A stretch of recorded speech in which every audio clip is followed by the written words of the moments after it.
should be willing to learn something new every day, and I hope you manage to learn something from our show. Maybe it's a new way of looking at an issue, or maybe you laugh and you learn at the same time. That's our ultimate goal.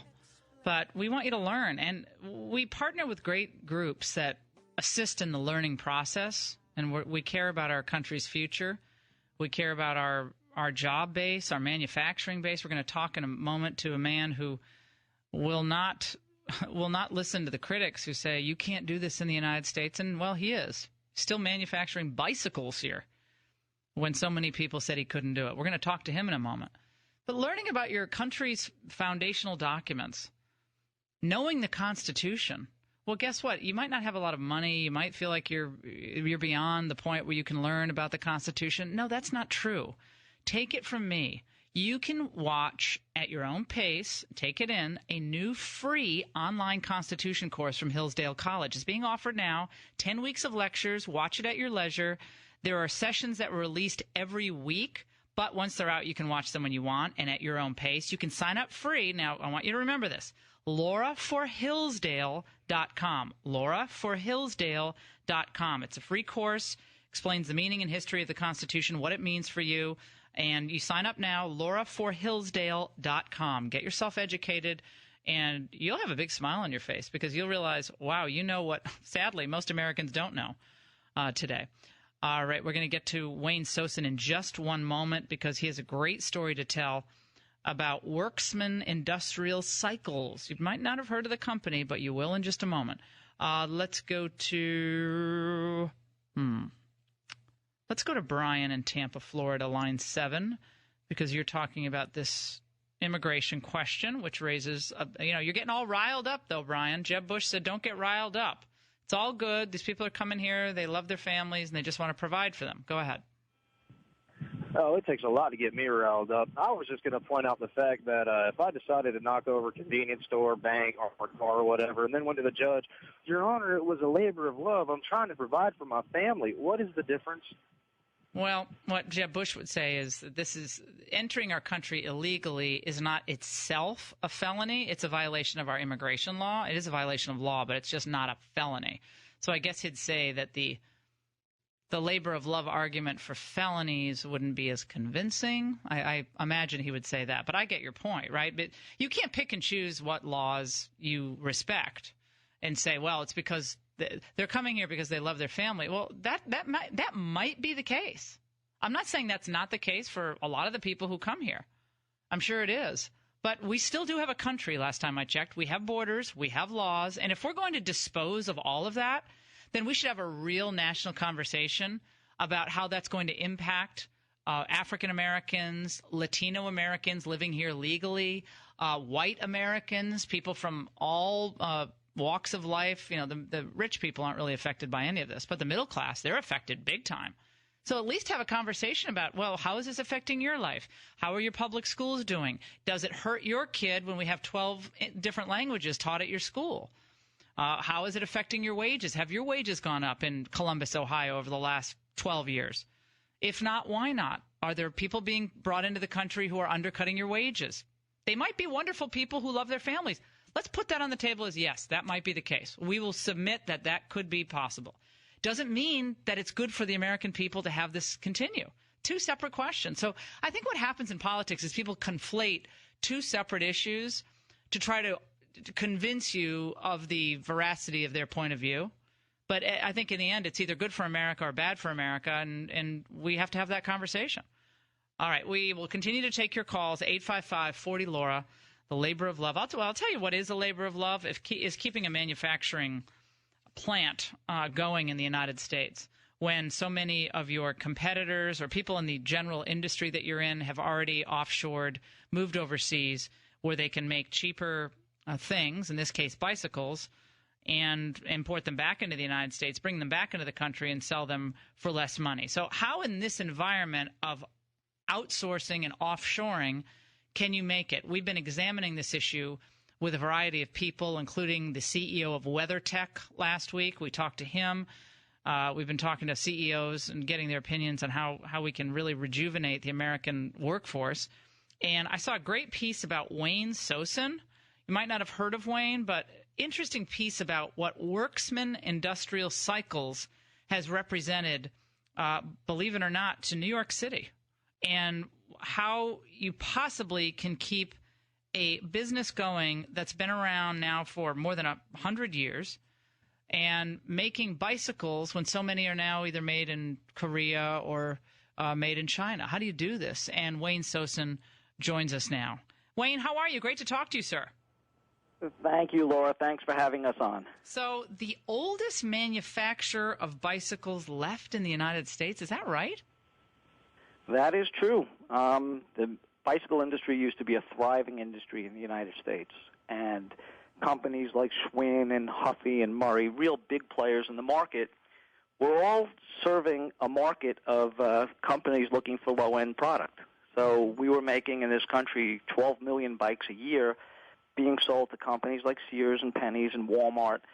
And when the price pressures became tremendous from these big retailers, these companies decided to either move overseas or shutter.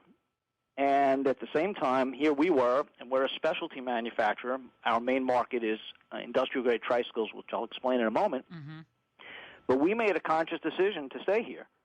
And at the time that we did this, we were ridiculed, all the comments that were being made, Worksman Cycles is never going to make it in this environment. They're making a mistake.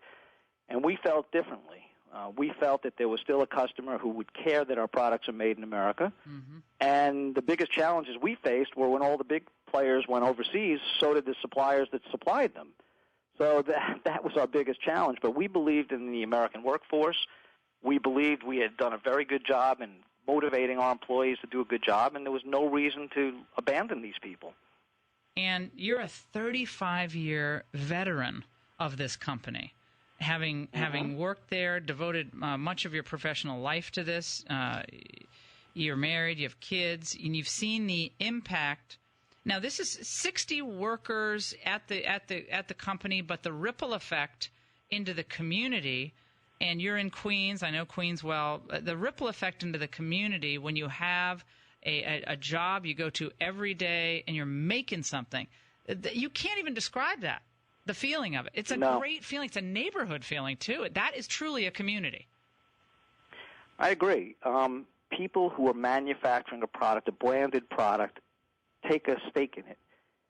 When they travel, wherever they travel, and they see a product that they had their hand in making, they take great pride in that. And I'm not knocking anybody who does any job. You should take pride in any job you do, but it's particularly important when you're making something that's got a brand name on it and you're part of that brand.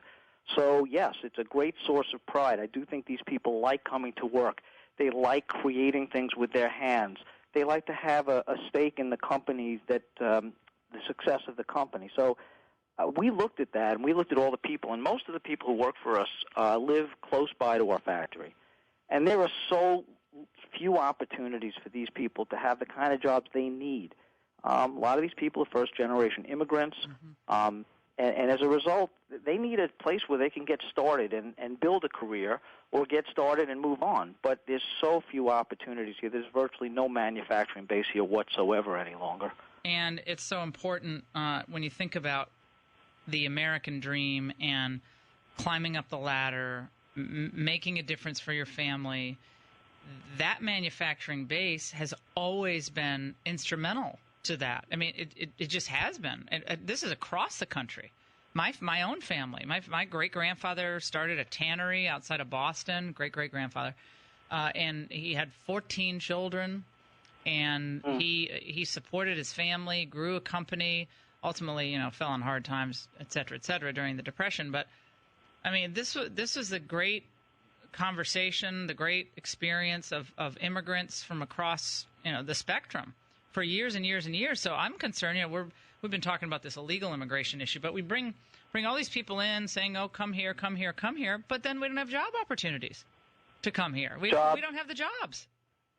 Laura, jobs are critical on every level. It should be so obvious to everybody that not everybody can be a doctor and a lawyer or a stockbroker. Thank you. Some people need and are greatly rewarded both emotionally and financially by building things, and we need to build things in this country. I'll give you a good example. what we manufacture, and it's an interesting market, we make bicycles for consumers, but we also make, and our best line of products in terms of what we're known for is industrial-grade tricycles. Now, what are those? Those are three-wheel cycles that workers in big factories use to get from here to there. So the bigger the factory, the more they need them. So our customer base is the who's who of American manufacturing.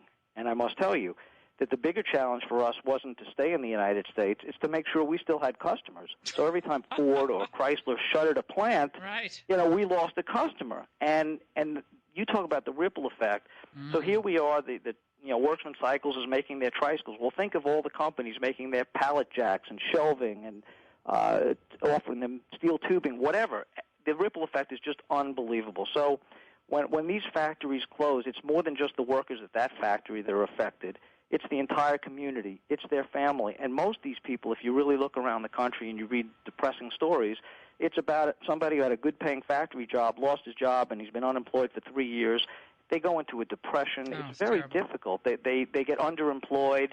They're not doing something they enjoy to do. So as business owners, I think we take on a lot of that responsibility. We could do a lot of good things as a business owner beyond just making money and selling bicycles. It's more about creating a better life for your employees. We're very environmentally involved, so our factory, even though it's an old building in New York City, it's solar powered. People told me we could never accomplish that. We did. So there's a lot of good things a business owner can do, but jobs are really at the core of all of this. And I had the chance. It's so odd that you came on today because I had the chance to meet just very briefly a few individuals who I think their businesses they're from Hong Kong. They have factories in China. They make a lot of the toys. I think they're the largest toy manufacturer now in the world, this particular company. And they're in Beijing. Now, they were very nice people, just shook hands, said hi. But I thought to myself, I couldn't help thinking, remember when we made toys? I remember buying, my mother buying the first Easy Bake Oven. That was a big deal. It's just a little battery-powered thing with a light. But all that was made in the United States, all of it. Places like Michigan and Wisconsin and Minnesota and Ohio, of course, and Indiana. And look, I don't blame China. China has a lot of people they have to employ, right? So that's what China does. But we have to think more clearly about trade, our trade relationships, and just this idea that, it's about free trade. Well, what does that mean? China doesn't open their markets to our products as we open them to China's. That's just that reciprocity is not there, and we apparently are okay with it. Absolutely. Sometimes we're our own worst enemy. But it's funny you should mention, you remember the Easy Bake Oven. Well, we used to sell our tricycles to the Mattel factory. When it was in the United States. So all of it made in China. All made in China right now. And like you said, it's not that the people or the business people over there are bad, and we have to partner with a lot of them. Let's face it. In order for us to make our tricycles and bicycles, we need components that come from overseas. You can't get here anymore. That's depressing. You can't even get a bicycle tire here anymore. How ridiculous is that? Oh, no. So, so it's all, in the case of what you're saying, in a lot of ways, we are our own worst enemies, but we can change this. And what it takes is a resolute decision that you can do it here and that you're going to figure out a way to make it work here. And it's becoming more attractive to manufacture in the U.S. because it's a different worker environment. Workers are more anxious to work, so there's a little less of that worker management discord that was a big part of the 70s and 80s. We need to change the tax structure. We need to give people incentives to bring jobs back here. We need to do a lot. We can do a lot of tort reform. We can do a lot of things to make business easier here. But we need smart trade policy, and it's going to take a political leader who cuts through the left-right nonsense and speaks right to the people on this. Because so far, the establishment in both parties, they seem to have agreed on all these trade deals, and in the end, it ends up hurting American manufacturing. Wayne, we really appreciate your story, your commitment to the American worker, president and owner of Worksman's Industrial Cycles. And again, I've seen those cycles. They're heavy-duty, well-made, made in America, and I am so proud that you're out there doing this day to day, and I know your workers are so proud and so thankful for their jobs. Thank you so much, Wayne. Yes, one last thing, Laura. I just want to tell you also that we're now supporting the Wounded Warrior Project with a line of Wounded Warrior bicycles. Oh. So, we're trying to do the right things here, and we appreciate you letting us on the air and telling our story. Oh, so great. Oh, I love that. Well, we're big partners with Wounded Warrior as well, so thank you so much. Wayne Sosin on The Laura Ingraham Show. The Laura Ingraham Show.